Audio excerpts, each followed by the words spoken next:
Today, we're diving headfirst into the famously complex lore, power systems, and frankly, the blood-soaked history of Attack on Titan.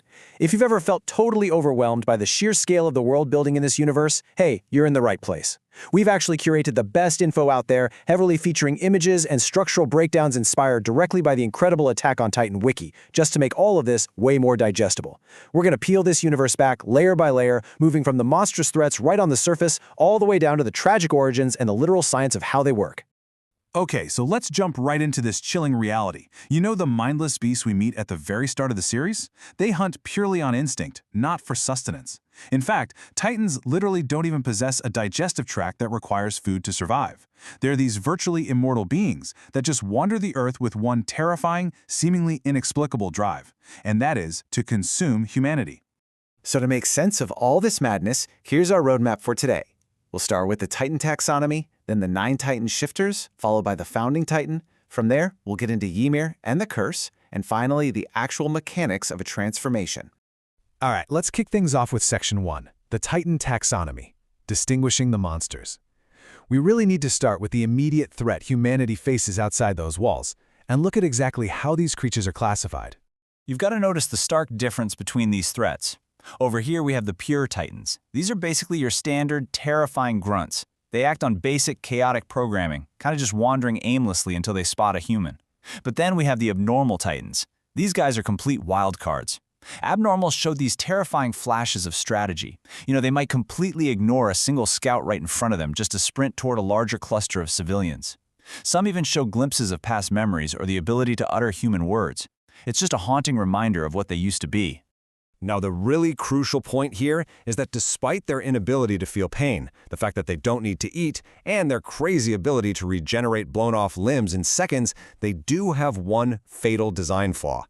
Targeting the nape of the neck is humanity's absolute only physical countermeasure.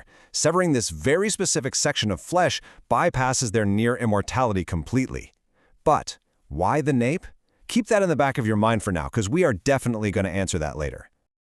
Okay, so that covers the mindless hordes. Let's move on to Section 2, the 9 Titan shifters, taking us from monsters to gods. Basically, what happens if a Titan actually retains its human mind and can shift forms at will? Enter the shifters. This is a super rare class of 9 specific powers. And they aren't just random. These are the 9 original fragments of Titan power wielded by the Eldian Empire for centuries to conquer nations and literally reshape the world. They're basically strategic military assets passed down through generations. Let's break down the roster.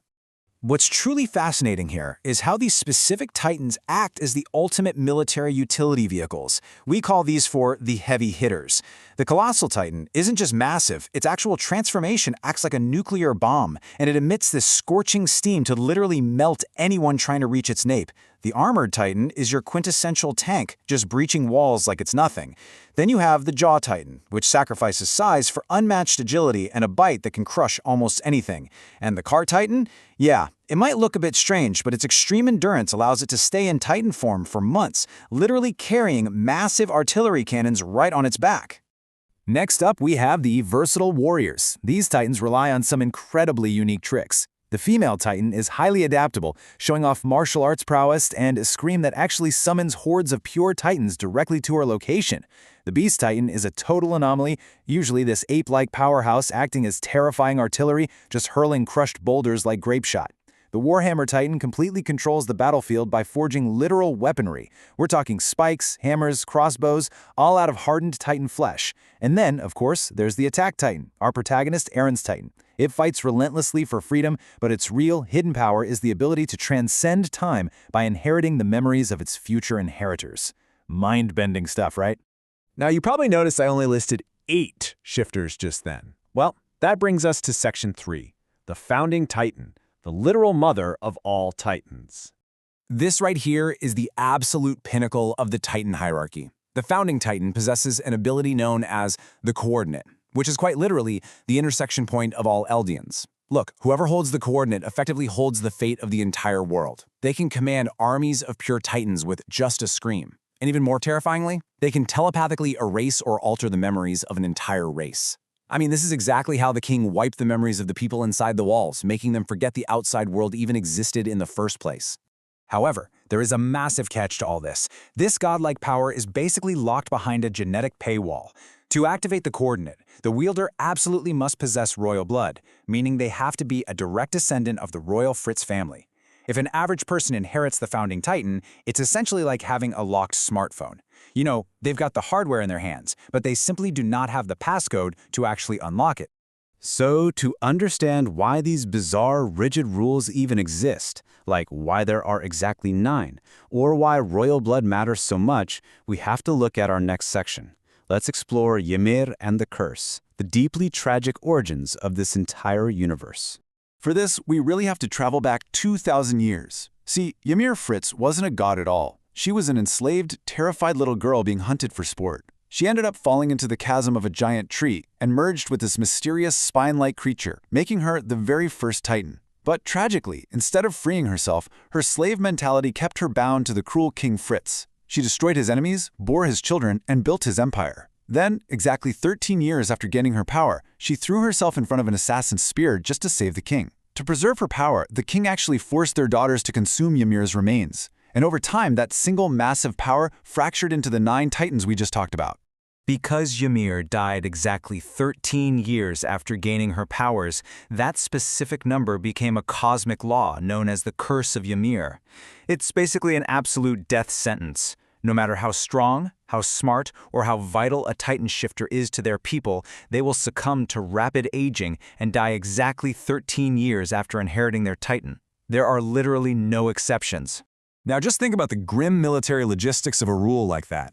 If a shifter dies from the curse, which is considered a natural death here, that godlike power isn't just destroyed. No, it gets instantly and randomly assigned to a newborn Eldian baby somewhere out in the world, transferred through this invisible dimensional connection known as the paths. So to stop these ultimate strategic weapons from vanishing into some random baby's cradle in an enemy nation, military programs literally force trained cadets to actively consume the current shifters before their 13-year clock runs out. It is a brutal, never-ending cycle of cannibalism completely disguised as duty. So we know the history, we've met the players, and we understand the curse. But let's take a look at the actual science of it all. Welcome to our final section, Mechanics of a Transformation. How do these human vessels physically trigger a shift? You know, you can't just be forced to transform against your will, and it definitely isn't random. As we learned when Aaron accidentally transformed just to, believe it or not, pick up a dropped spoon, the mechanics are actually incredibly specific. First, obviously, you must possess one of the 9 powers. Second, you have to draw your own blood, and a paper cut won't do. You really have to break the skin. Third, and honestly most importantly, you need a clear, actionable mental goal. Something like, stop that cannonball, kill that enemy, or, yeah, pick up that spoon. Finally, your human body needs stamina. If you're completely exhausted, or if your body is actively using its energy to heal a severed human limb, the Titan transformation is just going to fail. But why exactly does blood trigger it? The fan community heavily debates the exact mechanics here. On one hand, you have the strictly scientific theory. This suggests that a shifter's spinal fluid contains a totally unique chemical. When pain and a mental trigger occur, this chemical floods the bloodstream, acting almost like explosive, rapid-growth stem cells that generate flesh out of thin air. On the other hand, you've got the mystical theory. This suggests the self-harm is a literal blood sacrifice to Ymir. The pain signals the paths, that otherworldly dimension we mentioned, to magically sculpt the Titan body out of invisible sand and teleport it directly around the user in the physical world. It's such a fascinating divide between science fiction and dark fantasy, isn't it? So I'll leave you to ponder this as we wrap up today's explainer. As the massive mysteries of Attack on Titan fully unravel, do you personally lean towards the intricate science of spinal fluid and stem cell chemistry? Or do you buy into the dark, tragic magic of Ymir's blood sacrifice echoing through the paths? Let that sit with you for a bit.